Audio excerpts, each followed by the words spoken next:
South ఇండియాలోనే అతి తక్కువ ధరలకి రత్నాలనందించే ఏకైక సంస్థ 6JVR. Welcome to Suman TV. నేను దీప. ఈరోజు నాతో పాటు ఉన్న గెస్ట్ గురించి కొంచెం ప్రత్యేకంగా చెప్పాలి. ఈయన సీరియల్స్లోనూ ఫేమస్సే, మూవీస్లో కూడా చాలా సక్సెస్ఫుల్గా ముందుకెళ్తున్నారు. రెండు సైమల్టేనియస్గా తీసుకెళ్తున్నారు. అండ్ ఈయనని 90s కిడ్స్ బాగా ఇష్టపడతారు, తిట్టుకుంటూ ఇష్టపడ్డారు చాలామంది. మరి ఆ యాక్టర్ ఎవరో కాదు, భరణి శంకర్ గారు. మాట్లాడేద్దాం ఆయనతో. నమస్తే భరణి శంకర్ గారు. నమస్తే అండి. దీప గారు నమస్తే అండి. అసలు మిమ్మల్ని చూస్తుంటే ఏంటి ట్రాన్స్ఫర్మేషన్, అసలు యంగ్ యూత్ లుకింగ్ ఇదిలో కనిపిస్తున్నారు. ఏంటి యూత్ లుక్ ని ఎంత ట్రై చేసినా సరే ఫేస్ కొంచెం తేడా కొట్టేస్తాండి. ఎంత మనం ఎంత కాపాడుకున్నా సరే ఒక 3 years నుంచి మాత్రం ఫిట్నెస్ మీద బాగా ఫోకస్ గా నేను అనుకుంటున్నాను. మరి అంటే కొన్ని హ్యాబిట్స్ మనం చేంజ్ చేసుకుని వెళ్తే లైఫ్ ఎక్కడో చేంజ్ అవుతుంది అని చెప్పి గట్టిగా నమ్మకం ఉంది. అది నిజంగానే జరుగుతుంది అలా. సో ఫిట్నెస్ అనేది మాత్రం ఇప్పుడు మెయిన్ మోటో కాదు. ఇంతకు ముందు కూడా ఎప్పుడు ఫిట్ గానే ఉండేవాళ్ళు, ఫిట్ గా ఉండేవాడు కానీ ఆ బాడీ వెయిట్ కొంచెం అంటే హెల్దీ అంటే లుక్ కొంచెం సాలిడ్ గా ఉండేవాడిని. బట్ దాని నుంచి ఇప్పుడు లీన్ మాస్, అది అంటే ఈ ఫిట్నెస్ లాంగ్వేజ్ ఒకటి ఉంటుంది, లీన్ మాస్ లోకి కన్వర్ట్ అయిపోయింది. ఏంటి ఇన్స్పిరేషన్? ఎట్లా ఇన్స్పిరేషన్ ఏం లేదండి. మీరు రెగ్యులర్ వర్కౌట్స్, డైట్ మీద కంట్రోల్ ఉంటే బాగుంటుంది, లైఫ్ కూడా బాగుంటుంది, ఎక్కువ కాలం బతకొచ్చు. ఓకే. సో ఫిట్ గా ఉండొచ్చు. ఫిట్ గా ఉంటే హెల్దీ బాడీ ఉన్న వాళ్ళకి హెల్దీ మైండ్ ఉంటుంది. అండ్ మనం హెల్దీగా ఉంటే మన చుట్టూ ఉన్న వాళ్ళందరూ కూడా వాళ్ళు ఇన్స్పైర్ అవుతారు. చాలా మంది ఇన్స్పైర్ చేస్తున్న వాళ్ళు మన ఫ్యామిలీ మెంబర్స్ ని కానీ, మన ఫ్రెండ్స్ ని కానీ, వాళ్ళని కూడా. నేను ఒకనే కదండి, మా సర్కిల్లో లైక్ ఫస్ట్ అది సార్ నాగబాబు గారి దగ్గర నుంచి ఈ ఫిట్నెస్ అనేది మా అందరికి అలవాటైంది. చాలా మంది అన్నదానం చేస్తారు, వస్త్రదానం చేస్తారు, ఆయన మాత్రం అందరికి ఆరోగ్యం దానం చేస్తుంటారు. ఓకే. అంటే ఆయన చెప్తారా ఫిట్ గా ఉండాలి, కొంచెం ఫిట్నెస్ మీద కాన్సన్ట్రేట్ చేయండి? ఆయన చుట్టూ ఉన్న వాళ్ళందరికీ చెప్తారు. నాగబాబు గారితో మీ జర్నీ చాలా మందికి తెలుసు, మీ ఇద్దరు క్లోజ్ అని తెలుసు.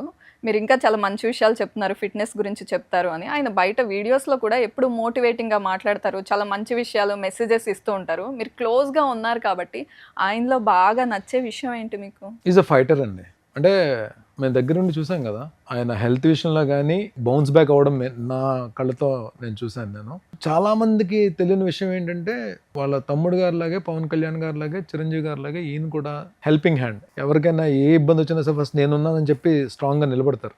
అది నాట్ ఓన్లీ ఆయన క్లోజ్ ఫ్రెండ్స్ మా గురించే కాదు, బయట ఎవరైనా వచ్చి అంటే పార్టీ పరంగా కానీ ఎవరైనా, లేదంటే ఆయన సర్కిల్లో కానీ, లేదంటే ఆయన ఫ్యాన్స్, మెగా ఫ్యాన్స్లో కానీ ఎవరికైనా ఏదైనా ఇబ్బంది వచ్చినా సరే ఫస్ట్ రియాక్ట్ అయ్యేది నేనున్నానని చెప్పి, అభయహస్తం ఇచ్చి నేను చూసుకుంటానని చెప్పి నిలబడే వ్యక్తి ఆయన. అది ఈ విషయం ఆయన ఎంతమందికి హెల్ప్ చేశారో, ఎన్ని రకాలకి హెల్ప్ చేశారో, ఏ అమౌంట్స్ హెల్ప్ చేశారో మాకు తెలుసు.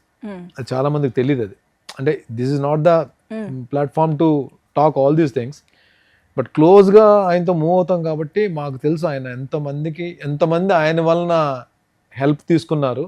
ఫైనాన్షియల్గా కానీ అన్ని రకాలుగా హెల్ప్ తీసుకున్న వాళ్ళు ఎంతమంది ఉన్నారో, ఏ రకంగా హెల్ప్ జరిగిందో మాకు తెలుసు. భరణి గారు, ఒక్కసారి where you are started, where you are now అని ఆలోచిస్తే ఏమనిపిస్తుంది? కెరీర్ అన్నది 2003లో నేను స్టార్ట్ చేశాను. మా టీవీకి స్టార్ మాకి నిత్య అనే సీరియల్ విజ్ఞాన్ రత్తయ్య గారిది. సో దాని తర్వాత ఈటీవీ, తర్వాత జస్టిల్లో జెమిని, తర్వాత ఆ 3 సీరియల్స్ వరకు కూడా భరణి ఓకే వైజాగ్ నుంచి వచ్చాడు, క్యారెక్టర్స్ గురించి ట్రై చేస్తున్నాడు, లక్కీగా టీవీలో హీరో కింద అయిపోయాడు. హీరో మెటీరియల్ కాదో నాకు తెలియదు అప్పటికి, బట్ హీరో అని చెప్పి ఒక పేరు పెట్టారు. ఆడియన్స్ చేస్తారు కదా నచ్చితే హీరోని.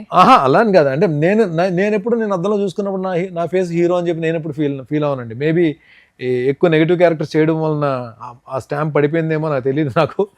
సో జస్టిల్లో సీరియల్, నాన్న సీరియల్ తర్వాత వచ్చిన సీరియల్ చీలాసో స్రవంతి తర్వాత మాత్రం నాకు అంటే నా మీద నేను ఆర్టిస్ట్ అని చెప్పి కాన్ఫిడెన్స్ డెవలప్ అవడానికి కారణం మాత్రం చీలాసో స్రవంతి సీరియల్ మాత్రం నాకు అన్నీ తీసుకొచ్చింది. పేరు తీసుకొచ్చింది, ఆర్టిస్ట్ నన్ను గుర్తింపు తీసుకొచ్చింది, నా మీద నాకు నమ్మకం ఆర్టిస్ట్ నమ్మకం నాకు పెరిగేటట్టు చేసింది, బోల్డ్ అవార్డ్స్ తీసుకొచ్చింది. బట్ ఆ సీరియల్ తర్వాత నా రెమ్యునరేషన్ పెంచింది అదే సీరియల్. అవును కదా, ఆ సీరియల్లో వచ్చిన ఫేమ్ వల్లనే తర్వాత నేను చేసిన సీరియల్స్ అన్ని మంచి స్టాండర్డ్స్ సెట్ చేసింది. కానీ యాక్టర్ గా వచ్చే ముందు చాలా డౌట్స్ తో వస్తారు, అసలు మనం చేయగలమా, మనకు ఆపర్చునిటీ వస్తుందా, ఇట్లా అంతా. మీకు ఎలా ఆపర్చునిటీ? డౌట్స్ లేవు, ఏం లేదు, నాకు బ్లాంక్ తో వచ్చానండి. ఓకే. ఏదో రీజన్ ఎవరో కామెంట్ చేయడం వల్ల మనకి ఎక్కడో బాధ అనిపించి ఇటు వచ్చాము. అంటే సరే మనం కూడా ఒకసారి ట్రై చేద్దాం చెప్పి వచ్చాము. వచ్చిన తర్వాత అంటే ఒక్కొక్కసారి అంటే మనకి లక్ ఎలా యాడ్ అవుతుంది అంటే, ఒక సీరియల్లో ఆర్టిస్ట్ని మారుద్దాం అని హీరోని మారుద్దాం అని చెప్పి ఆ హీరోని మార్చి నన్ను పెట్టారు. అలాగే ప్రియాంకలో కూడా హీరోని మార్చి నన్ను పెట్టారు. ఆ టైంలో నేను ఇంట్రోడ్ వాళ్ళకి ఏంటో అప్పటి వరకు ఉన్న ఫేసెస్ కాకుండా ఒక ఫ్రెష్ ఫేస్ అవసరమైంది. లక్కీగా ఆ టైంలో నేను రావడం నాకు హెల్ప్ అయింది. ఏది ఫస్ట్ 2 సీరియల్స్ వరకు. బట్ జస్టిల్లో మాత్రం జస్టిల్లో కూడా ఫ్రెష్ ఫేస్ గురించి వాళ్ళు సెట్ చేశారు. బట్ ఆ సీరియల్ నాకు ఏమైందంటే చీలాసో స్రవంతిలో క్యారెక్టర్ పడడానికి ఆ సీరియల్ హెల్ప్ అయింది. బట్ చీలాసో స్రవంతి మాత్రం నాకు అంటే స్టార్టింగ్ అంటే వన్ వీక్ టెలికాస్ట్ అయిన దగ్గర నుంచే నాకు అంటే క్యారెక్టర్ ఆడియన్స్లోకి చాలా బాగా ఫాస్ట్గా వెళ్ళింది. అది చాలా రేర్ అండి. అంటే చాలా మందికి అంటే కెరీర్ స్టార్టింగ్లోనే అలాంటి క్యారెక్టర్స్ పడితే మనకి కాన్ఫిడెన్స్ వస్తుంది.